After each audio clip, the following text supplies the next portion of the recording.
Bonjour, bonjour, bonjour à tous. Donc voilà, j'avais envie là de faire une vidéo différente cette fois-ci, c'est-à-dire que je ne vais pas vous parler de la pleine lune prochaine de demain, du 18, qui se fera dans le signe de la Vierge et qui en fait va vraiment évoquer, je remets mon truc comme ça, voilà, va évoquer deux choses importantes, soit la conjonction Jupiter-Neptune dont tout le monde parle, on a déjà évoqué, ainsi que Mars-Vénus également. Là, je vais prendre un petit peu le contre-pied et du moins vous parler plus de l'astrologie qui me tient plus à cœur aujourd'hui, c'est-à-dire l'astrologie uranienne que j'apprends avec Kevin Meunier, qui est un professeur passionné extraordinaire. Voilà, je suis heureuse aujourd'hui de m'intégrer à cette astrologie qui, je trouve, est plus précise, beaucoup plus précise dans son interprétation, plus ouais, plus c'est vraiment, on est sur du focus là en fait, on vient parler de choses réelles qui se passent et effectivement qui sont assez révélatrices dans le bon comme dans le moins bon en fait, hein. Tout a sa raison d'être comme j'aime à le dire. Donc oui, j'ai plutôt mis la carte sur vous voyez ici sur l'équinoxe du 20 mars, 12h, alors c'est 12h mais c'est 12h32.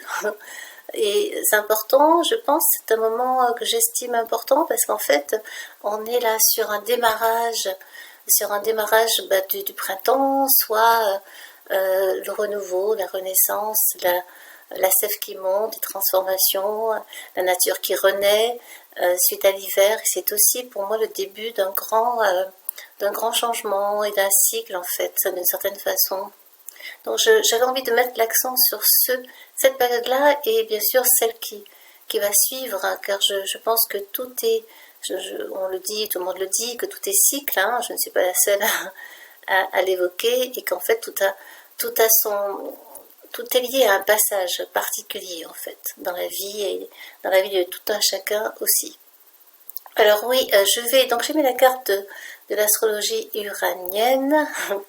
Et vous voyez, là, on est sur la carte, sur la roue ici, en haut à gauche, à 360 degrés. Après, on verra qu'on peut travailler sur une roue à 90 ou autre, qui permet d'affiner les recherches et d'avoir, en fait, c'est comme une loupe qui vient se poser sur une carte. Et en astrologie uranienne, on ne parle pas du tout ni des signes, et bon, des maisons parfois, mais surtout des relations faites entre les planètes, des relations, des aspects entre les unes et les autres. On parle de conjonction, on parle de carré, d'opposition, de sesque carré, de semi-carré, etc. Mais pas forcément jamais de sextile, censé être des bons aspects. On ne parle pas de trigone, on ne parle pas non plus de... Qu'est-ce que je voulais vous dire, c'est tout en fait, hein. Le reste, on en parle parce que ce sont des événements importants, sont des liens, des relations entre planètes qui génèrent des énergies plus ou moins fortes, plus ou moins puissantes. Alors, on va commencer. J'ai pris des notes comme ça, je pourrais m'y référer au fur et à mesure pour ne rien oublier, mais je vais sûrement oublier des choses parce qu'on ne peut pas tout dire.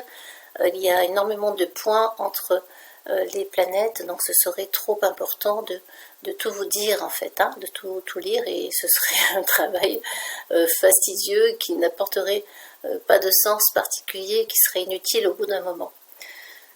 Donc là sur la carte, on est sur la carte donc à 360, on va observer plusieurs choses. Déjà vous voyez qu'ici il y a un cluster, hein, avec plusieurs planètes. Je vais évoquer surtout celle-là, nous avons le milieu du ciel, donc nous là, de manière plus large, le milieu du ciel c'est je, moi, pour un thème individuel, là c'est un thème plus mondain, je vais y arriver, mondial, et donc c'est le nous, d'une manière, les gens en général, avec à côté Mercure, et juste à côté nous avons Jupiter, vous voyez, et bien sûr Neptune, hein, on ne peut pas oublier, les quatre vont fonctionner ensemble.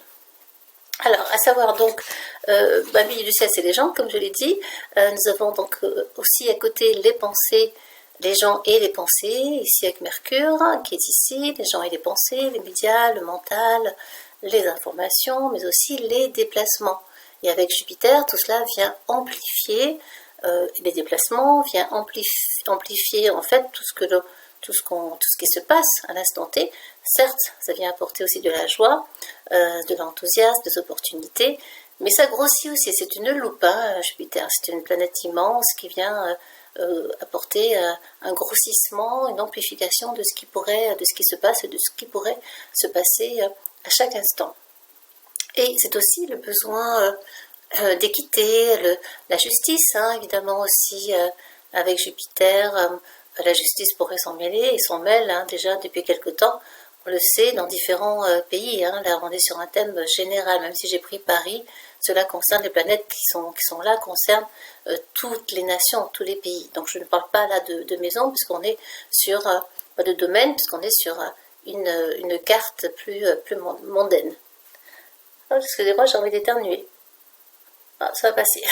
Et à côté, nous avons Neptune qui vient apporter. Alors, Neptune en astrologie iranienne, elle est un peu moins sympa qu'en astrologie classique, parce que on dit que c'est effectivement l'altruisme, la planète de l'altruisme, de l'intuition, d'astrologie plus traditionnelle, de l'intuition, oui, des instincts, des eaux, bien sûr, hein, de l'élément eau, des océans, évidemment, entre autres. Et en astrologie iranienne, elle pourrait être sympa, mais pas toujours. Hein. Neptune, on la craint toujours un petit peu. C'est aussi, alors les illusions et désillusions, ça peut aussi en astrologie plus classique. Ça apporte du flou, ça apporte des mensonges, ça apporte des croyances, ou des fausses ou des vraies croyances, ça cache la vérité, ça vient un petit peu agir de manière un peu sournoise avec Neptune. C'est jamais clair et c'est jamais tranché, franc, net. On peut être en brouillard avec Neptune. C'est assez classique. On peut bien sûr être dépendant. On peut être dans une dépendance affective si c'est à côté de Vénus par exemple, entre autres choses. Donc ça peut être les dénis aussi, hein. Mais bien sûr aussi les intuitions, effectivement l'instinct humain, entre autres nos instincts, et ce à quoi on se relie, nos ressentis également. Alors là on pourrait dire, dans ce cluster, les gens qui se déplacent en grand nombre, qui font des grands déplacements, donc, ou de manière exagérée, ou des journalistes, des médias ici, Mercure, qui transmettent des informations, bien sûr, mais des fausses informations, ou des informations exagérées, ou des informations modifiées, ou des fausses vérités, ou des fake news, où est-ce qu'on déforme la réalité aussi. Donc vous voyez, on a beaucoup d'éléments qui pourraient nous faire penser que oui, ça pourrait être dans un sens de bonnes informations, mais en même temps, ça pourrait être des informations totalement faussées et qui viennent un peu nous perdre, hein, parce que Neptune vient agir comme un brouillard, comme un flou assez fort, assez marqué dans la tête de chacun et d'une manière plus générale. On n'a jamais été aussi peu informé ou trop informé ou désinformé ou surinformé que depuis quelque temps, on est dans une guerre de l'information en fait, hein, d'une certaine façon. Et Mercure-Jupiter ici, à côté, c'est aussi une immense propagande. C'est la guerre, comme je l'ai dit, de l'information, qui invite d'ailleurs à la prudence, hein, parce que je vous l'ai dit, avec Neptune à ses côtés, les fake news, il y en a beaucoup. Quelles sont les bonnes sources, quelles sont les mauvaises sources, on ne sait plus. Il faut prêter attention à tout ce qu'on nous raconte. Et même ce que je vous raconte d'ailleurs aussi, je l'ai déjà dit, c'est important que chacun se fasse son idée et soit en accord avec lui-même, avec ce qu'il croit être la vérité, en tout cas la sienne, voilà, sa vérité. Et ça c'est important parce qu'on peut vite tomber dans une division de l'opinion, dans une division des mentalités, du mental, de l'intellect, et qui vient forcément apporter des tensions, hein, qui peut apporter de fortes désunions entre les uns et les autres. Donc voilà, chacun doit pouvoir s'y retrouver et aussi respecter les idées des autres, ça c'est important, l'idée des autres, et de constater qu'on a tous nos vérités en fait. Hein.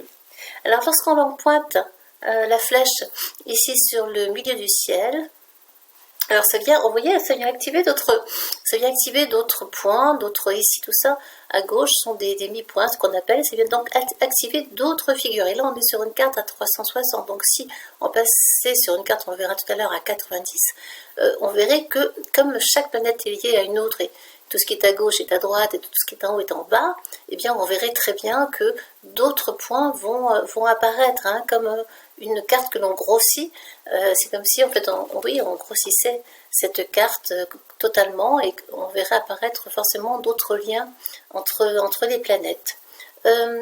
Donc alors si on plane, vous voyez, ça active ici d'autres mi-points. On a donc ici cet aspect, donc la Lune avec Vulcain, ici c'est Vulcain, là c'est la Lune, et ça c'est en fait une forte colère très puissante, une énergie très puissante, où c'est la foule qui fait de très grands déplacements, comme je l'ai dit, avec milieu du ciel, hein, on l'a vu ici, milieu du ciel, Lune, Mercure, là c'est la foule, les gens qui se déplacent, la foule qui se déplace, à cause des autres, ici avec ascendant, les autres dirigeants, on a Chronos juste à côté, mais ça c'est les dirigeants, à cause donc de certains présidents, Chronos, qui font des actes à cause de leurs pensées, de leurs actes, surtout vils, bas, méchants, mauvais, avec Hadès à côté, ça c'est pas très bon, donc des gens qui en fait, à cause de leurs actions, vont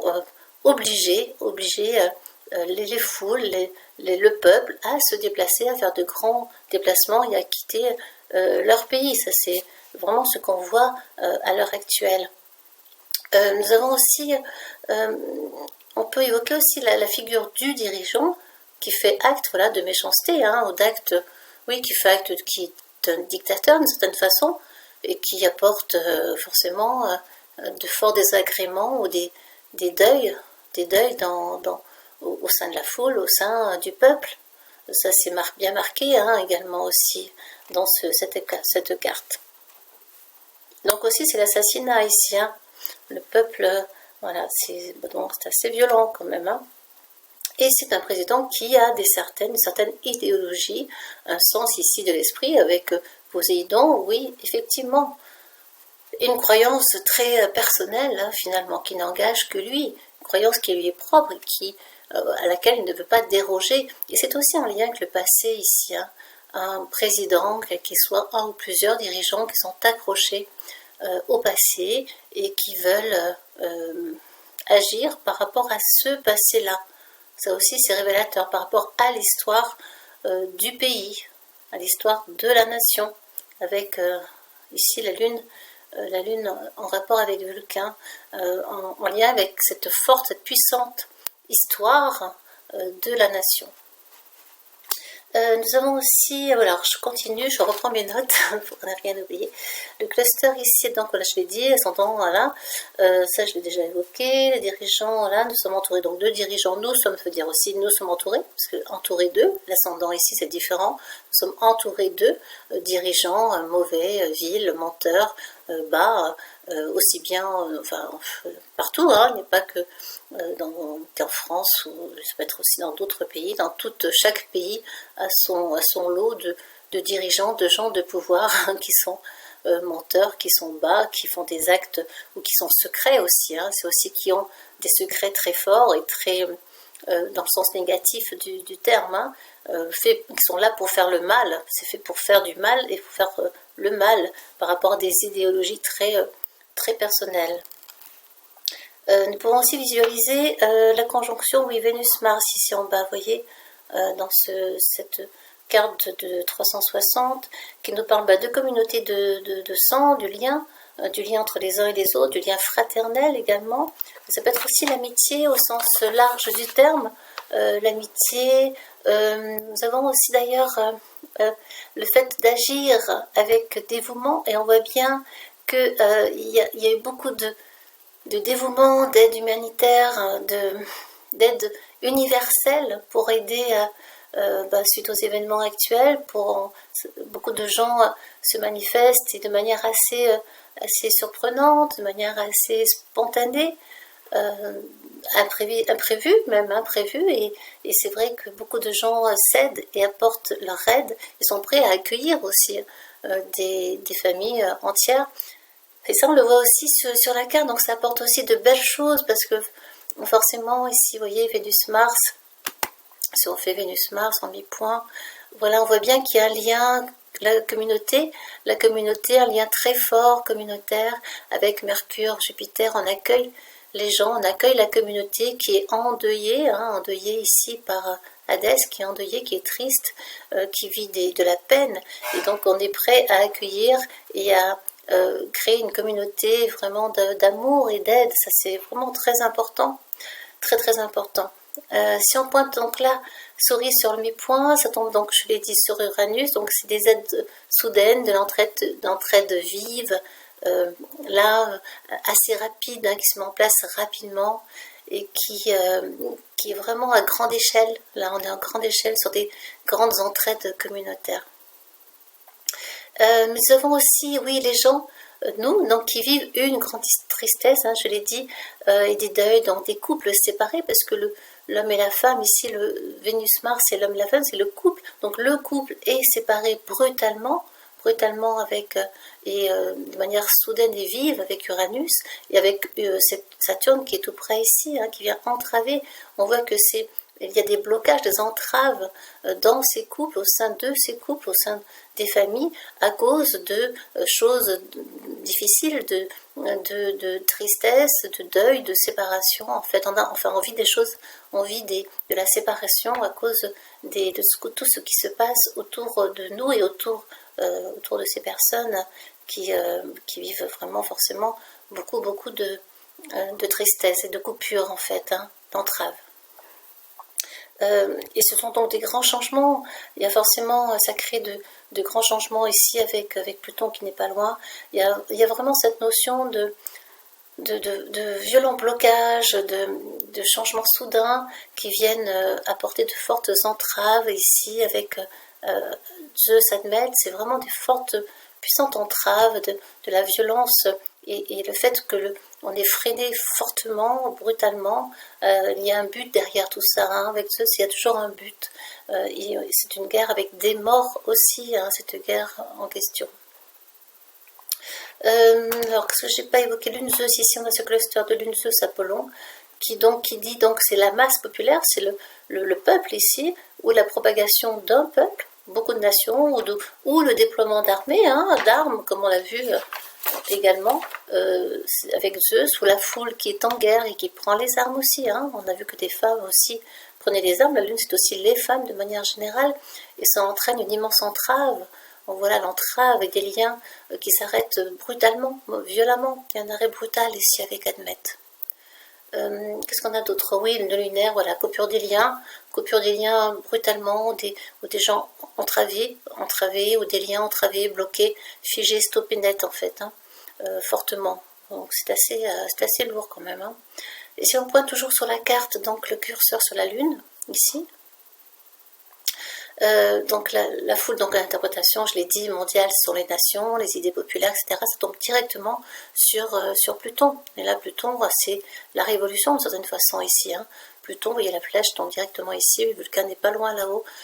C'est vraiment, oui, la foule qui évolue, ou les idées qui changent brutalement, les changements dans les nations, ou deux nations à cause de la guerre du dirigeant. Vous voyez bien ici le dirigeant qui fait la guerre en fait avec Mars à côté.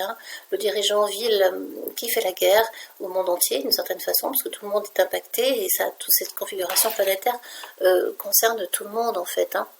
Et qu'est-ce qu'on a d'autre? Oui, la colère, voilà, des dirigeants. Ça va être la colère des dirigeants qui amènent, donc qui font la guerre pour des idées, pour défendre des idées populaires. On peut prendre ça dans les deux sens, il y a plusieurs possibilités d'interprétation. Qu'est-ce que j'ai d'autre? Impact le monde, puis Neptune, Admet, voilà, c'est ça. Donc Neptune, Admet, ici, Neptune, ici, Admet, c'est vraiment, ça amène donc peu d'heures de sommeil, peu de répit en fait, peu de répit pour ces gens, pour ce peuple qui va devoir vivre des heures difficiles, qui sont pas des heures de tout repos, qui sont des heures compliquées, qui vont nuire forcément à leur bonne santé psychique, morale, physique, hein, forcément, de manière générale. Alors, si on place sur la roue à 90, on se place simplement sur le point vernal, ici, vous voyez, hop, je suis là, c'est le monde, et bien on voit qu'il y a d'ores et déjà beaucoup de points qui sont activés, hein. Ça vient directement là, on est sur le roue 90, ça grossit, comme je l'ai dit, la roue précédente, on tombe sur Poséidon, et donc on a donc les grands esprits, les idéaux, mais aussi l'impalpable, la spiritualité, certes il y a un éveil de la spiritualité, mais pas que, ça vient activer d'autres points, comme par exemple on a ascendant ici, alors oui, on a ascendant Mercure ici qui est activé, là, hop, ascendant Mercure d'un côté et de l'autre. Donc on est entouré de gens pensants ou de médias ou d'informations, ou ça peut être aussi les autres qui se déplacent. Puis on a Chronos, même ici Chronos Mercure également qui est juste à côté. Qui sont donc des gens, donc encore une fois, Chronos Mercure, c'est les dirigeants pensants ou les idées des gens qui pensent, des gens de pouvoir ou qui ont des idées ou qui fonctionnent, qui ont un intellect qui fonctionne de manière assez prégnante. Alors on a aussi ascendant Vulcain, vous voyez ici. Alors ça c'est vraiment beaucoup de grands pouvoirs, ce sont des gens de grands pouvoirs, une puissance, il y a une puissance, il y a cette notion d'autorité derrière, et de grande puissance, de grands pouvoirs derrière tout ça, hein, aussi. De puissantes énergies sont à l'œuvre aussi. Voilà, on a évoqué donc déjà bon, Hadès. Ici, Apollon, c'est vraiment la grande détresse qui se diffuse, la grande propagande aussi, quelque chose d'assez noir, d'assez sombre, une grande tristesse qui vient toucher beaucoup de monde, hein, largement en fait, hein, de manière assez large. Et chez les peuples, il y a forcément, ça engendre des deuils, ça engendre aussi de la tristesse, et comme je l'ai dit, et des peurs aussi forcément. Hein. Alors moi, bon, il y a beaucoup de choses, je ne pourrais pas tout évoquer, mais bon, c'est pas très très engageant. Hein. Puis j'ai été voir un peu plus loin sur le 20, j'ai été voir quoi, le 25, le 26 mars à 14h45, j'avais mis, je crois, 14h45. Tac. Bon, il y avait quoi? Il y avait, je vais mettre en niveau 3. Oui, alors j'avais mis quoi? Donc 14h, j'avais mis 14h45, attendez, je regarde avec vous, c'était un petit peu avant je crois. Oui, ici, 13h45 en fait. Parce que là je vois vraiment la lune, donc à cette heure-ci, alors attendez, je vais mettre ici. Oui, à cette heure-ci, avec Zeus qui est juste sur Zeus, là vous voyez, à cette heure-ci, on prend les armes, on a juste ici Mars qui est là. Encore une fois, la guerre continue à prendre de l'ampleur, être violente de plus en plus, ou au moins autant, ce n'est plus violente, et c'est avec Mars dessus, qui tombe dessus sur le point vernal juste en face. C'est pas très rassurant en fait. Hein. J'ai l'impression qu'il y a une grande énergie très très martiale qui vient ici encore plus toucher notre univers, notre vie, les nations, le peuple, et donc bien sûr tout cela touche tout le monde. C'est bon, on verra. J'espère qu'il ne va rien se passer de spécial à cet instant-là, mais bon, c'est pas très très réjouissant, je vous l'accorde. En même temps, c'est une question de planète et d'énergie planétaire, interplanétaire. On peut difficilement aller contre. On peut qu'espérer que les dirigeants de ce monde sauront faire preuve d'intelligence, mettront leur ego de côté pour pouvoir apaiser tout cela. C'est tout ce que je souhaite pour nous et pour la suite. Voilà, donc je voulais un petit peu évoquer tout cela en espérant que l'un des jours meilleurs nous attendront. Je le souhaite de tout cœur et j'espère que cette vidéo vous aura intéressé. En tout cas, merci par avance pour vos commentaires, pour vos likes si vous aimez, et pour votre bienveillance. Prenez soin de vous, soyez attentifs à ne pas tout regarder, prenez du recul, on vous montre que certaines choses, on ne vous montre pas tout, et parfois on peut être anesthésié, hypnotisé par tout ce qu'on entend, tout ce qu'on voit, et c'est pas forcément très bon pour vos énergies, nos énergies personnelles. Et c'est important de garder la joie, malgré tout de rester le plus léger possible, même si ce n'est pas toujours facile. Voilà, à très bientôt les amis, merci pour votre écoute et à très bientôt. Et dites-moi si cela vous a plu ou pas, ça me permet de continuer sur d'autres vidéos et ce que vous en avez pensé, c'est toujours important. Si vous avez des idées aussi, n'hésitez pas, bien sûr, je serai ravie d'y répondre du mieux que je pourrai. À bientôt, au revoir, prenez soin de vous, je vous embrasse. Au revoir.